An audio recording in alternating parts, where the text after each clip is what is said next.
দরকার নাই ইনকলাব বলার, বন্দে মাতরম বলার, ভারত মাতা কি জয় বলার। সবাই একসাথে থাকুন, আমরা আছি। এটা ভোটের জন্য না, পার্টির জন্য না, এটা বাঁচার জন্য। দেখুন, ওনাদের সময়ও এগুলো হয়েছে এবং ডেভেলপমেন্টের জন্য সাধারণ মানুষের জন্য এগুলো খুবই প্রয়োজন এবং এতে করে রাজনীতি না করাটাই ভালো। ক্ষুদ্র ব্যবসায়ীদের কোনো বিকল্প ব্যবস্থা না করে রাতের অন্ধকারে তাদের দোকান ভেঙে ঘুরিয়ে দিল পৌর নিগম। এই অমানবিক কাজকে জানাই ধিক্কার। এখন সরকারের যদি বা পুরো পরিষদের যদি কোনো এই এলাকা নিয়ে উন্নত পরিকল্পনা থেকেও থাকে এবং এই জায়গাটা দিয়ে যদি তারা কিছু করতেও চান, তাহলে প্রথম তো তাদের ডেকে বসে কথা বলা দরকার ছিল যে আমরা এই জিনিস করতে চাই, আপনাদের সহযোগিতা লাগবে, আপনাদের জায়গাটা ছাড়তে হবে এবং আমরা একটা বিকল্প ব্যবস্থা আপনাদের জন্য করব। নমস্কার বন্ধুগণ, যতন খুলুঙ্খা আমার ছোট্ট চ্যানেল পলিটিক্স অফ ত্রিপুরায় আপনাদের সবাইকে স্বাগতম এবং ধন্যবাদ জানাচ্ছি। আমি এই ভিডিওটিতে কোনো কিছু বলবো না বন্ধুগণ, কেননা ভিডিওর লেন্থ অনেক বড় হয়ে যাচ্ছে।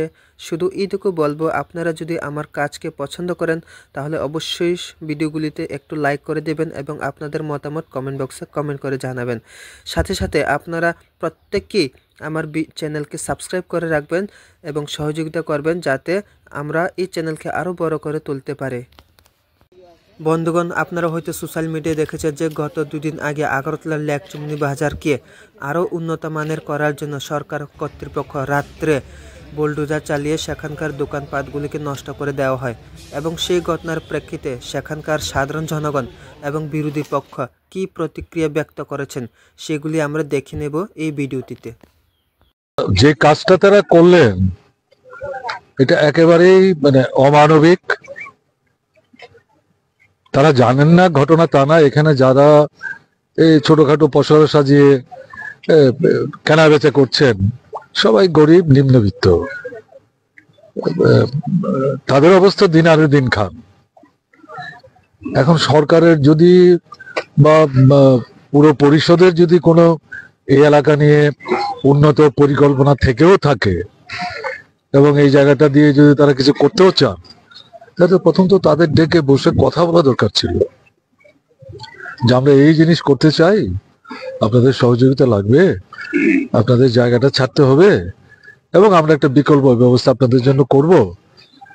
সেগুলি কিছুই না করে যে কাণ্ডটা তারা করলেন, এ তো এদের মধ্যে তো মানবিকতার লেশ মাত্র আছে বলে মনে হচ্ছে না। আগরতলা শহরে আমরা লক্ষ্য করছি একের পর এক এই বাজার সেই বাজার, এই দোকান, কেমন না এগুলি ভাঙচুর করছে এবং এটা হচ্ছে সবচেয়ে বড়। বামফ্রন্ট সরকার থাকার সময়ে এই বাজার এবং গোটা এলাকা নিয়ে একটা পূর্ণাঙ্গ পরিকল্পনা আমরা তৈরি করছিলাম এবং এটার সঙ্গে যুক্ত হচ্ছে এই যে আপনার কাটাখাল। এই কাটাখালের জল বের করা, তার জন্য এটাকে গভীর করা এবং বাংলাদেশের দিকে এটা নিয়ে যাওয়ার ক্ষেত্রে যাতে আমরা একটা ব্যবস্থা করতে পারি। আশেপাশে যে বাড়িঘর আছে তাদের কোথাও কোথাও খানিকটা হয়তো জায়গা ছাড়তে হবে, কিন্তু তাদের বিকল্প ব্যবস্থা হবে। এরকম 3-4টা জায়গায় মিটিং করে চিফ সেক্রেটারি সহ, চিফ ইঞ্জিনিয়ার সহ নগরকে নিয়ে কথাবার্তা হয়েছে। এটা পরিকল্পনার ছক তৈরি হয়েছে এবং এই বাজারে বিশেষ করে এই রাস্তার উপরে আজকে গিয়ে আমি যা দেখলাম তো এই তো কয়েকশো, তখন এত সংখ্যা ছিল না। তখন আমাদের পরিকল্পনার মধ্যে ছিল যখন এটা গভীর করব, একটু ছড়াবো, আমরা জল এদিকে উঠবে না, এর সঙ্গে মিলিয়ে নিচে সিঁড়ির মতো করে এই বাজারটা এই রাস্তার উপর যারা করেন তাদের যাতে অসুবিধা না হয়, তাদেরকে ওখানে বসিয়ে মোটামুটি ভাবে স্থায়ী যাতে একটা আয় উপার্জনের ব্যবস্থা করতে পারেন, এটা আমাদের পরিকল্পনার মধ্যে ছিল। এখন যারা নগরে আছেন বা পূর্ত দপ্তরে আছেন তারা খুঁজতে পরে দেখবেন বামফ্রন্ট সরকারের সময় শেষের দিকটা এই পরিকল্পনা তার মধ্যে অন্তর্ভুক্ত ছিল। এটা তারা কি করলেন, এটা তো বিশ্বাসই করা যাচ্ছে না। একদিকে মানুষের পেটের ভাত তারা সেখানে করছেন, হরণ করছেন, বিকল্প কোনো ব্যবস্থা করছেন না। এখন এই ভদ্রমহিলা যা বললেন, যারা এখানে দোকানপাট ভাঙলো, বিপর্যস্ত হলেন, তাদের পক্ষ থেকে যখন জানতে চাইলেন ব্যবস্থা হবে। আরে কি ব্যবস্থা হবে? ব্যবস্থাটা তো আগেই করা উচিত ছিল, না করে এই সমস্ত কাণ্ড কারখানা করলেন। কোথায় যাবে পরিবারগুলো? এই যে মহিলা বলছেন আমার ছেলে মেয়ে পড়াশোনা করে কালকে তাদের মুখে কি আমি তুলে দেবো, আজকের দিনটা তো আমার হাতছাড়া হয়ে গেল। এটা মানে অভাবনীয়।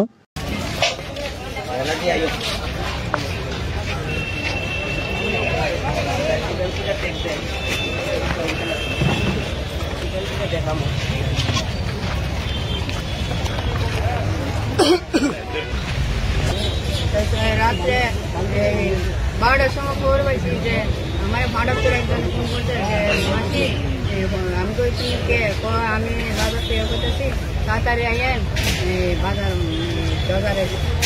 এবারে আমি তো সবার ফোন নাম্বার জানি না, 2-3 জনের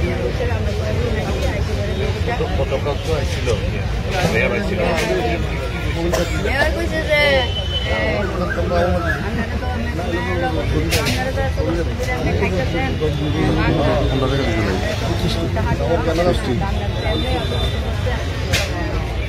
ঠিক আছে আমরা তো এত বছর এমনি খাইছি, আপনারা দুধের জায়গা দেন, দেন আমরা ট্যাক্স দিন আর আমরা রিপোর্ট করা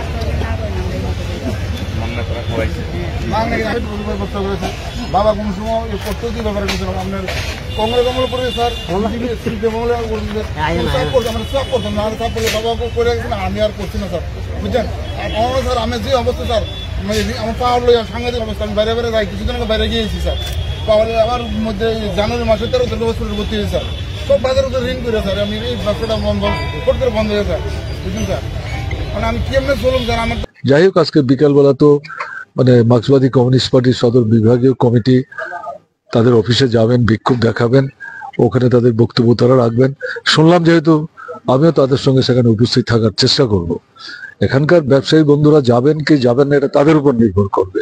তারা যেন মনে না করে এই প্রোগ্রাম উপস্থিত করে তাদেরকে যেতে আমরা বাধ্য করছি, যেটা বিজেপি করতে অভ্যস্ত। হ্যাঁ, তাদের কোনো প্রোগ্রাম যেতে হবে, মন্ত্রীর প্রোগ্রাম না গেলে অসুবিধা হবে, সেই আমরা কিন্তু এরকম বলছি না। 4টার সময় হবে ওখানে বিক্ষোভ, আপনারা যারা যেতে চাইবেন যাবেন, আপনাদের কথা বলার থাকলে সেখানে বলবেন, মার্ক্সবাদী কমিউনিস্ট পার্টি সেখানে কথা বলবে, আমরাও সেখানে উপস্থিত থাকবার চেষ্টা।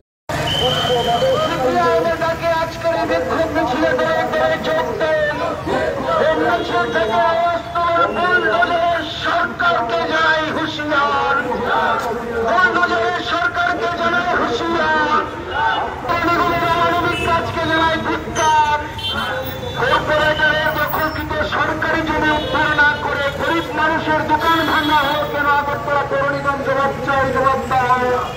এই জবাবগুলো দিতে হবে।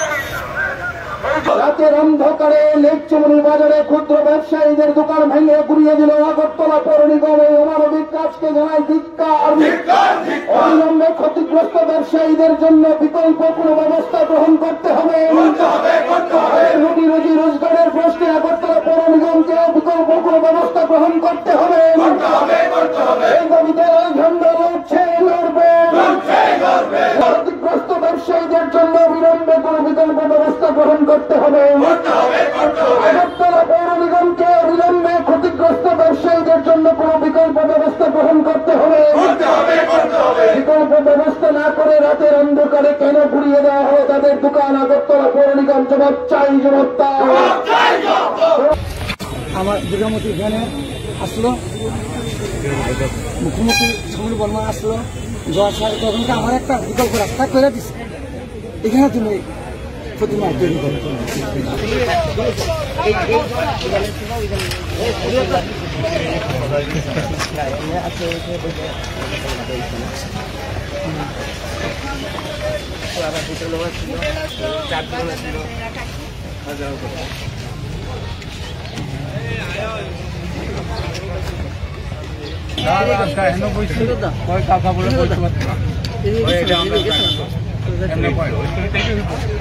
এমন ভাবে আমরা যে আইবো তারে উড়ে দেয়, যে আইবো তারে উড়ে একজনের বলতে থাকেন হয় আমরা জায়গা আমরা আগে থেকে বই আসছি, হয় আমরা জায়গায় আমরা মানে বাবার জায়গা, বাবার সঙ্গে সবাই মিলে ইয়ে করে একসাথে। এই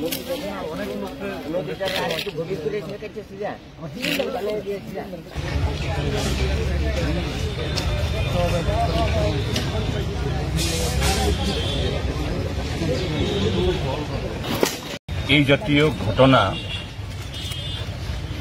সম্পূর্ণ অমানবিক এবং চরম নিষ্ঠুরতা, এবং যারা এরকম খুব দরিদ্র অংশের মানুষ তাদের জীবন জীবিকা এটাকে সম্পূর্ণ অস্বীকার করে এটা শক্তির যে বা অগণতান্ত্রিকতার একটা আস্ফালন। এই গভর্নমেন্ট এরা নিজেরাই বলে তাদের পরিচালিত কেন্দ্রীয় সরকার বা রাজ্য সরকার যে বিকশিত ভারত, রাজ্যে বলে তারা সুশাসন ইত্যাদি ইত্যাদি।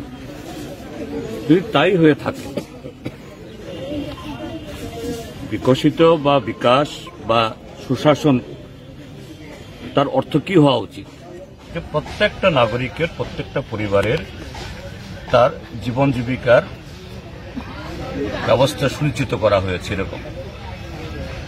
তো এখন এটা ঘটনা যে শুধু এই লেকচুমনি বাজার কেন,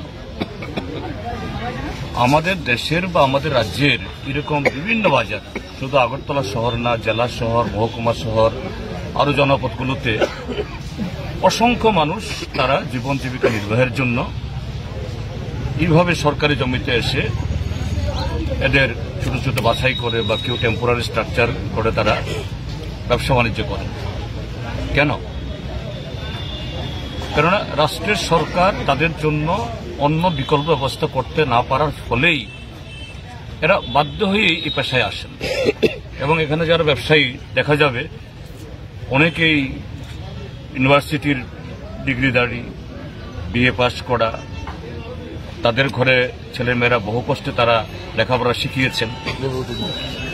যদি তাদের সে শিক্ষা অনুযায়ী বা ছেলে মেয়ে যাদেরকে তারা মানুষ করেছেন তারা যদি সেরকম আয় করতে পারতেন, তাদের এখানে সবজি, মাংস, মাছ বা অন্যান্য ইয়ে করে বাঁচতে হতো না। তাহলে পরোক্ষে রাষ্ট্র অর্থাৎ সরকার, কেন্দ্র বা রাজ্য, তাদের ব্যর্থতার কারণেই এরকমভাবে ফুটপাত জবরদখল হয়, বাজারের গলি জবরদখল হয়, এইভাবে সরকারি দখল হয়। তাহলে ব্যর্থতা কার? তাহলে তারা যাতে সুশৃঙ্খলভাবে, সুন্দরভাবে নাগরিকদের স্বচ্ছন্দ মেনটেন করার জন্য ঠিক সেরকমভাবে করতে হয়, এই দায়িত্ব প্রথম রাষ্ট্রের, নাগরিকের না, জনগণের না। জনগণের কাজ তাদেরকে সহযোগিতা করা। হ্যাঁ, এই লেকচুমনি বাজার, গোল বাজার, বটতলা বাজার এগুলি সুন্দর হোক, পরিকাঠামো তৈরি হোক, আয়ের আরো নতুন নতুন দরজা খুলুক, আমরা সবাই চাই, আমরাও চাই। আমরা একদম খোলা মনে আমরা সবসময় বলে থাকি সরকারের উন্নয়নের সঙ্গে আমরা আছি। কিন্তু এটা কোন ধরনের পদক্ষেপ? হ্যাঁ, ওরা বলবে আমরা তো নোটিশ দিয়েছি, আমরা তো মাইকে অ্যানাউন্সমেন্ট করেছি। একটা নোটিশ দিলেই, একটা মাইকে অ্যানাউন্সমেন্ট করলেই 30, 40, 50 বছর ধরে যে ব্যবসা বাণিজ্য করে তারা সমস্ত পুঁজি খাটিয়ে এখানে সংসার চালাচ্ছেন, তাদের এই 2 দিন আগের, 3 দিন আগের এই নোটিশে তার বিকল্প তৈরি হয়ে যায়। তাদের সাথে বসা উচিত না? তাদের সাথে বসে ঠিক আছে, আপনাদেরকে আমরা বিকল্প ব্যবস্থা করব, সেই সাপেক্ষে আপনারা একটু অন্য জায়গাতে কদিনের জন্য ব্যবসা বাণিজ্য করুন। এবং যদি সরকারের ঠিক সেরকমভাবে পরিকল্পনা থাকে, আমি তো বলবো এই যে কাটা খাল, হ্যাঁ, খাল আরো প্রশস্ত করতে হবে, গভীর করতে হবে।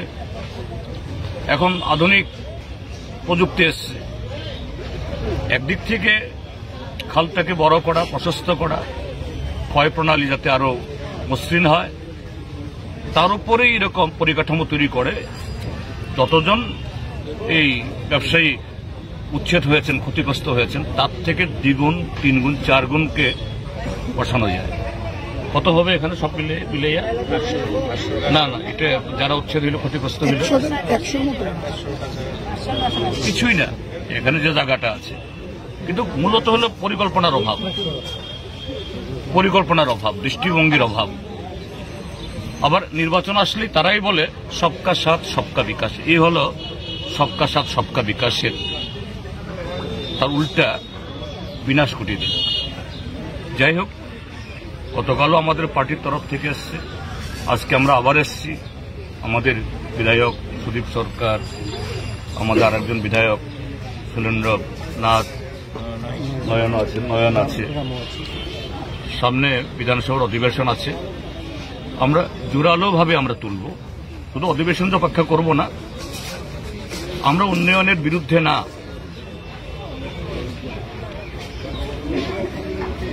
আধুনিকতার বিরুদ্ধে না। উন্নয়নের জন্য সরকারকে পদক্ষেপ গ্রহণ করতে হবে, আধুনিক করার জন্য মানুষকে একটু সুযোগ দিতে হবে। কিন্তু এটা তো অন্যায়, অমানবিক। আমরা তার বিরুদ্ধে এই আওয়াজ তুলছি এবং আমি সমস্ত ব্যবসায়ীদেরকে বলবো, এটা ভোটের সময় কে কোন পার্টি করবেন এটা ব্যক্তিগত ব্যাপার, এটা আমাদের অধিকার। কিন্তু আপনাদের যে এই মরণ বাঁচানোর লড়াইটা, এটার জন্য ঐক্যবদ্ধ থাকুন। দরকার নাই ইনকলাব বলার, বন্দে মাতরম বলার, ভারত মাতা কি জয় বলার। সবাই একসাথে থাকুন, আমরা আছি। এটা ভোটের জন্য না, পার্টির জন্য না, এটা বাঁচার জন্য। তো এই জন্য এসছি আপনাদেরকে, আপনাদের এই দুঃখে কষ্টে একটু সহমর্মিতা করার জন্য। কিন্তু আপনাদের পক্ষে আমরা আছি, আমরা থাকবো, আমরা বলবো। এবং সমগ্র উন্নয়নের জন্য সরকার যদি সত্যি সত্যি উন্নয়ন চান, নিশ্চয়ই জনগণের এই মর্ম কথা তারা শুনবেন। আমি আশা করি যা অন্যায় হয়েছে সেটা সামনে যেতে না হয়, মেয়র এবং সরকার তারা আসুক, আমরা আপনাদের সাথে কণ্ঠস্বর মিলিয়ে আমরা এই কথাগুলি বলব।